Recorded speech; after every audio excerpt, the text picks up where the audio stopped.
তো হ্যালো বন্ধুরা, কেমন আছো সবাই? আশা করি সবাই অনেক অনেক ভালো আছো। আর আজ থেকে এই চ্যানেলে আমরা ব্লগ ভিডিও আপলোড করব। তো সবাই সাবস্ক্রাইব করে লাইক করে লাও। তো সকালে উঠে চাটা খেয়ে গ্যারেজটা খুললাম, গ্যারেজটা খুলে বিএমডব্লিউটা বার করে গ্যারেজটা আবার লাগিয়ে দিলাম। তারপরে 7 সমুদ্র 13 নদী পার করে অবশেষে মাঠে আমরা পৌঁছলাম।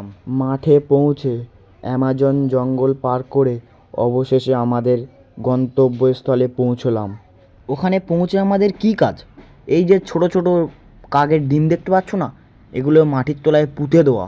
ওগুলো পুঁতে দিয়ে আবার 7 সমুদ্র 13 নদী পার করে আমার বিএমডব্লিউটা নিয়ে আবার বাড়ির দিকে আমি রওনা দিলাম। তারপরে বাড়ি গিয়ে গা হাত পা ধুয়ে আবার বিকালবেলা আমার বিএমডব্লিউটা নিয়ে বল খেলার মাঠের দিকে রওনা দিলাম। গিয়ে দেখলাম এ কি, বল খেলা বাদ দিয়ে এখানে তো মারপিট চলছে। কিছুক্ষণ মারপিট হওয়ার পর আবার দেখলাম ফুটবল খেলাটা চালু হয়ে গেছে। কিছুক্ষণ খেলাটা দেখলাম, দেখে আবার বাড়ির দিকে রওনা দিয়ে দিলাম। আজকের ভিডিওটা এই পর্যন্তই, বাই।